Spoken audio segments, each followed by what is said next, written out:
Հայ-ամերիկյան առողջության կենտրոնում կարող եք անցնել կրծքագեղձի, վահանագեղձի, ներքին օրգանների եւ գինեկոլոգիական, ինչպես նաեւ բջջաբանական, հյուսվածքաբանական լաբորատոր ախտորոշիչ հետազոտություններ։ Գործում է նաեւ ստոմատոլոգիական կաբինետ։ Կենտրոնում իրականացվում են մամոգրաֆիկ, միջուկամագնիսային ռեզոնանսային, համակարգչային տոմոգրաֆիկ, ռենտգենաբանական հետազոտություններ, ինչպես նաեւ վիրահատական միջամտություններ։ Դուք կարող եք ստուգել նաեւ ձեր ոսկրերի խտությունը։ Ուշադրություն, կենտրոն կարող եք դիմել աղեստամոքսային խնդիրների դեպքում, իսկ սպասելն այստեղ հաճելի եւ աննկատ է անցնում։ Հայ-ամերիկյան առողջության կենտրոն։ Առողջ ընտանիքի հենասյունը առողջ կինն է։ Բարև հարգելի հեռուստադիտող, հոկտեմբերի 16 ամբողջ աշխարհում նշվում է որպես անեսթեզիոլոգների, ռեանիմատոլոգների միջազգային օր։ Այս պատմությունը ունի մի փոքրիկ նախապատմություն։ 1846 թվականին առաջին անգամ ամերիկացի ատամնաբույժ Թոմաս Մորթոնը կիրառեց եթերային յուղերը որպես ինհալացիոն միջոցով, որպես անեսթեզիայի մեթոդ, եւ այն հրաշալի արդյունք տվեց։ Դրանից հետո անեսթեզիան կիրառվում է բժշկության բոլոր ճյուղերում։ Ես զրուցել եմ եկել Իզմիրլյան բժշկական կենտրոն եւ Իզմիրլյան բժշկական կենտրոնի անեսթեզիոլոգ Գայանե Հովհաննիսյանի հետ ուզում եմ հասկանալ անեսթեզիայի հետ կապված մի քանի հետաքրքիր մանրամասներ։ Բարև բժշկուհի։ Բարև ձեզ։ Շնորհակալ եմ, որ Medinform-ի հյուրն եք։ Շնորհակալ եմ ձեզ։ Եվ իհարկե շնորհավորում եմ ձեզ այս տոնի կապակցությամբ։ Շնորհակալություն։ Անչափ կարևոր է այն աշխատանքը, որ կատարում եք եւ վիրահատության հաջող ելքը, հաջող ընթացքը 50%-ով եթե կախված է բժշկից, ապա 50%-ով էլ հենց ձեզնից անեսթեզիոլոգներից։ Եվ այսպես անզգայացման ամենաէֆեկտիվ ժամանակակից մեթոդը ո՞րն եք համարում։ Անեսթեզիայի համար գործածվող մեթոդները տարբեր են եւ շատ ժամանակ դա կախված է հիվանդի ընդհանուր վիճակից, վիրահատության տեսակից, հիվանդի տարիքից եւ շատ այլ գործոններից։ Չկա մի սխեմա անեսթեզիայի համար եւ այդ բոլոր գործոնները բոլոր դեպքերում հաշվի են առնում։ Հիմնականում տարբեր հիվանդների դեպքում տարբեր մոտեցումներ կա։ Այո, տարբեր մոտեցում, այստեղ կարևոր է նաեւ հիվանդի կարծիքը։ Եթե դու առաջարկում ես տեղային որևէ անեսթեզիայի միջոց, ասենք ողն ուղեղային կամ էպիդուրալ անեսթեզիա եւ հիվանդը դեմ է, դուք կիրառել դա չեք կարող, այսինքն պետքա մեկ ուրիշ մեթոդ ընտրեք։ Իսկ այ անեսթեզիայի ընթացքում դեղորայքի տրման չափը կապ ունի հիվանդության պատմության հետ կամ այլ գործոնների հետ։ Նայեք, դա ասում եմ բոլոր դեպքերում, երբ որ արդեն նշանակված է վիրահատական միջամտություն, անեսթեզիոլոգը պարտադիր պետքա հիվանդի զննություն կատարի եւ որոշի վիրաբույժի եւ պացիենտի հետ միասին, թե անեսթեզիայի ինչ տեսակ է կիրառվելու։ Կարելի է նշել, որ անեսթեզիայի տեսակները բժշկական տարբեր են։ Հիմնականում երկու մեծ տեսակների ենք բաժանում, ընդհանուր անեսթեզիա, որը որ ժողովրդի մեջ եւ նույնիսկ մենք բժիշկներս օգտագործում ենք որպես նարկոզ, ընդհանուր նարկոզ եւ տեղային անեսթեզիա։ Ընդհանուր անեսթեզիան իր հերթին կարող է ելի մի քանի տեսակ լինել, դա հիմնականում բազմակոմպոնենտ անեսթեզիայի տեսակ է, երբ որ հիվանդի գիտակցությունը անջատվում է, օգտագործում ենք հիպնոտիկներ եւ ներերակային նարկոտիկ ցավազրկողներ, ընդհանուր ցավազրկում եւ սեդացիա ստանալու համար եւ նաեւ մկանային ռելաքսանտներ, որոնք որ անջատում են մկանները, այդ թվում նաեւ շնչառական եւ այդ պատճառով մենք կարիք ունենք նարկոզաշնչառական ապարատների, հիվանդը քնած է, ցավազրկված է եւ մկանները թուլացած են, այդ պայմաններում կատարվում է վիրահատական միջամտությունը։ Բժշկուհի, այսպիսի կարծիք կա ժողովրդի մեջ, ասում են, եթե վատ ելքով վիրահատություն է լինում, նշվում է, որ նարկոզից դուրս չեկավ հիվանդը, այո։ Այստեղ ինչը կարող է նշանակություն ունենալ։ Նարկոզից դուրս գալ արտահայտություն մի քիչ սխալ է ասված։ Բոլոր դեղամիջոցները, որոնք որ օգտագործվում են ընդհանուր անեսթեզիայի ժամանակ, նրանք ունեն ազդեցության ժամանակ։ Վերջին տարիներին օգտագործվող դեղորայքը անեսթեզիոլոգիայում դրանք հիմնականում կառավարելի են, կարճ ազդող են Այո։ եւ շատ արագ օրգանիզմից դուրս են գալիս։ Եվ եթե օրգանիզմից ինչ-ինչ պատճառներով դուրս չեն գալիս, պետք է փնտրել պատճառներ, այսինքն երիկամային անբավարարություն է հիվանդի մոտ, թե ինչ որ խնդիրներ կան, ինչի պատճառով այդ արթնացումը դժվարացած է, բայց հավատացած եղեք, որ բոլոր դեպքերում հիվանդները արթնանում են, նարկոզից դուրս են գալիս։ Այո, թե հետո ինչ է լինում, դա նարկոզի հետ կապված չէ։ Արտահայտությունը այդքան էլ ճիշտ չի նկարագրում իրավիճակը։ Այստեղ պետք է ավելի խորը ուսումնասիրություն եւ ամեն ինչ գցել անեստեզիոլոգի վրա եւ ինչ որ սխալ փնտրել, դա իհարկե սխալ է։ Սխալ է։ Շատերին է հետաքրքրում փաստը, որ անեստեզիայից հետո որոշակի հիշողության, այսպես կարճատև կորուստներ լինում են։ Այո, դա իրականության իրականության ինչ որ չափով իրականություն կա այդ դրա մեջ, որովհետև մեր այն անեստետիկները, որոնք որ օգտագործվում են անեստեզիոլոգիայում, նրանք ինչ որ չափով կոգնիտիվ ֆունկցիաների վրա ազդում են։ Այո,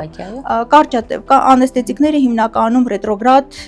հիպնոտիկները հիմնականում ռետրոգրադ ամնեզիա են առաջացնում։ Եվ հետազոտություններ կան, որ մինչև 4 տարի որոշակի հիշողության թուլացում, որը որ չի ազդում ընդհանուր հիվանդի վիճակի վրա եւ կան հիվանդներ, որոնք որ պացիենտներ, որոնք որ նույնիսկ չեն էլ ուշադրություն դարձնում դրա վրա, հատուկ մեթոդներով են դրանք հետազոտությունների միջոցով են դրանք հայտնաբերվում։ Իսկ այն պացիենտները, որոնք որ նշում են, որ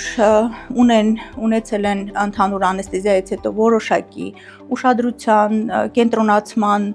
կամ հիշողության խնդիրներ, դրանք անցողիկ են, որոշ ժամանակից անցնում են։ Տարեցների դեպքում դա կարող է մի քիչ ավելի երկարատև Շատ լավ։ Բժշկուհի, կա անեստեզիայի մի տեսակ, որը ավելի կիրառելի է տարեցների շրջանում կամ երիտասարդների, օրինակ էպիդուրալ անզգայացումը, դա տարիքային որոշակի սահմանափակում ունի։ Նայեք, վերջին տարիներին ավելի շատ տարեց հիվանդների պարագայում, եթե թույլ է տալիս իհարկե վիրահատական միջամտության տեսակը, այսինքն ստորին վերջույթներն են, կոնքի օրգանների վրա կատարվող վիրահատությունները, առավել նախընտրելի է տեղային անզգայացումը, տեղային անզգայացում կենտրոնական տեղային անզգայացում, որը որ սպինալ, էպիդուրալ եւ կաուդալ անեստեզիան, կաուդալ հիմնականում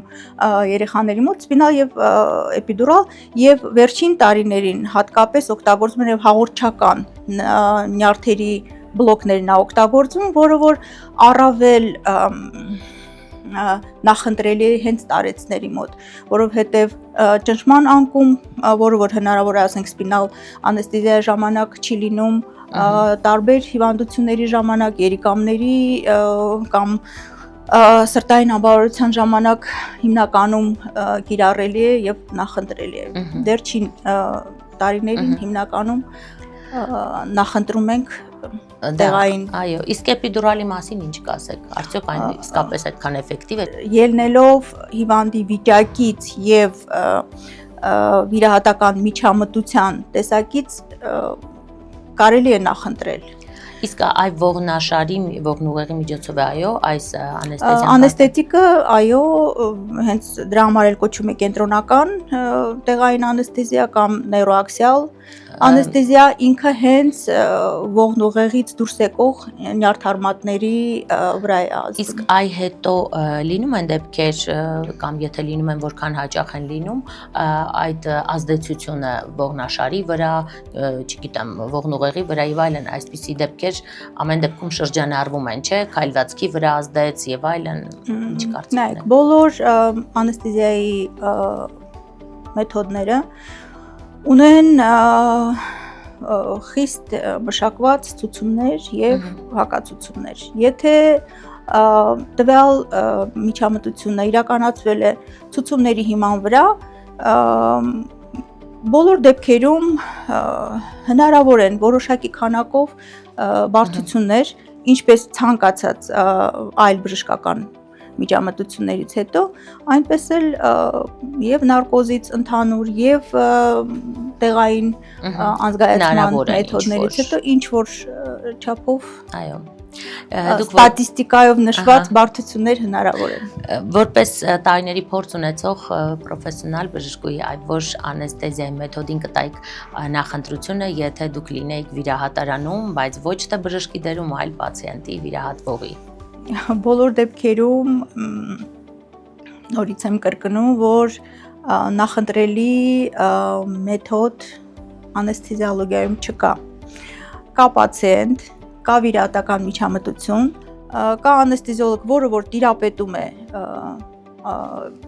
անեստեզիոլոգիական որոշակի մեթոդների, այո, եւ ելնելով այդ ամենից եւ հիվանդի նաեւ ցանկությունից ընտրվում է որևէ մի միջոց, որը որ հնարավոր է այդ վիրահատարանի պայմաններում։ Եվ քանի որ վիրահատվելու գնալի շատերը վախենում են ոչ թե հենց վիրահատության ընթացքից, այլ հենց անեստեզիայից, այո, ես կխնդրեի վերջում մեր հեռուստադիտողին ձեր այսպես ինֆորմացիան հորդորը հաղորդեիք, ինչու չվախենալ անեստեզիայից, խնդրեմ։ Նայեք, շատ ենք առնչվում նման դեպքերի հետ, երբ որ պացիենտին առաջարկում է շատ բարդ վտանգավոր վիրահատություն, սակայն այո ճիշտ եք, պացիենտները շատ անգամ ավել վախենում են հենց քնելուց, հենց նարկոզից, դա ինչ որտեղ բացատրելի է, քանի որ իրենք զգացողությունը իրենց մարմնի հանդեպ եւ շրջապատի հանդեպ կորցնում են, դա ինչ որտեղ իրենց մեջ վախ է առաջացնում, բայց եկեք խոսենք նրա մասին, որ վիրաբուժության զարգացումը առանց անեստեզիոլոգիայի եւ ինտենսիվ թերապիայի զարգացման չէր լինի եւ այն վիրահատությունները, որոնք որ ներկա պայմաններում արվում են ներկա վիրահատարանների հագեցվածության եւ նոր անեստետիկների նոր միջոցների պարագայում, օրինակ 50-60 տարի առաջ անհնար է եւ այն տարիքային դիապազոնը, որ հիմա մենք վերցնում ենք, դա նույնպես անհնար էր։ Նախկինում կային վիրահատություններ, որոնք որ 70-80 տարեկանից այն կողմ չէր արվում։ Ներկայումս, քանի որ մենք ունենք այն բոլոր գործիքակազմը եւ դեղամիջոցները անվտանգ, որոնք որ մենք կարող ենք օգտագործել, մենք գնում ենք ամենաբարդ վիրահատություններին, իմանալով, որ կկարողանանք այդ վիրավիճակից դուրս գալ։ Այո։ Իսկ ամենաերկար անեստեզիան քանի ժամ է տևում։ Նայեք, անեստեզիայի երկարությունը պայմանավորված է վիրահատության երկարությամբ։ Չենք կարող ասել, վիրահատությունը տևում է 5 ժամ, բայց մենք նարկոզը կարող ենք տալ 4 ժամ։ Մտածեք, թե մի ժամվա մեջ ինչ եք անելու։ Ինչքան տևում է վիրահատությունը, այնքան էլ տևում է անեստեզիան։ Եթե վիրահատությունը տևի 20 բոլոր դեպքերում անեստեզիան կարելի է, եթե որոշել ենք արդեն գնալ նման միջամտության, ուրեմն այո, անեստեզիան կարելի է ընթացքում երկարաձգել, որովհետև նորից կրկնեմ, որ մենք ունենք անեստետիկներ եւ դեղամիջոցներ, որոնք որ խիստ կառավարելի են, անվտանգ են եւ այո, եւ իրանք շատ արագ օրգանիզմից դուրս են գալիս։ Այդ տեսանկյունից մենք հիվանդին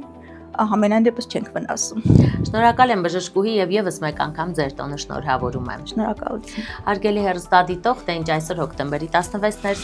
անեստեզիոլոգների, ռեաբիլիտոլոգների միջազգային օրը, իսկապես շնորհավոր ենք նրանց, քանի որ նրանց շնորհիվ են կյանքի կոչվում ամենակարևոր վիրահատությունները անցավ, ապահով եւ իսկապես ժամանակակից դեղորայքը թույլ է տալիս երկարաձգել այն որքան հարկավոր է եւ չունենալ բացասական կողմնակի ազդեցություններ։ Այսքան այսօրվա համար, հետևեք մեր ինֆորմի թողարկումներին եւ այնտեղ կարող եք գտնել ձեզ հետաքրքրող ամենատարբեր հարցերի պատասխանները եւ փորձեք հաղթահարել ձեր մեջ վախը անեստեզիայի նկատմամբ։ Մենք կհանդիպենք։ Հայ-ամերիկյան առողջության կենտրոնում կարող եք անցնել կրծքագեղձի, վահանագեղձի, ներքին օրգանների եւ գինեկոլոգիական, ինչպես նաեւ բջջաբանական, հյուսվածքաբանական լաբորատոր ախտորոշիչ հետազոտություններ։ Գործում է նաեւ ստոմատոլոգիական կաբինետ։ կենտրոնում իրականացվում են մամոգրաֆիկ, միջուկամագնիսային ռեզոնանսային, համակարգչային տոմոգրաֆիկ, ռենտգենաբանական հետազոտություններ, ինչպես նաև վիրահատական միջամտություններ։ Դուք կարող եք ստուգել նաև ձեր ոսկրերի խտությունը։ Ուշադրություն, կենտրոն կարող եք դիմել աղեստամոքսային խնդիրների դեպքում, իսկ սպասելն այստեղ հաճելի եւ աննկատ է անցնում։ Հայ-ամերիկյան առողջության կենտրոն։ Առողջ ընտանիքի հենասյունը, առողջ կինն է։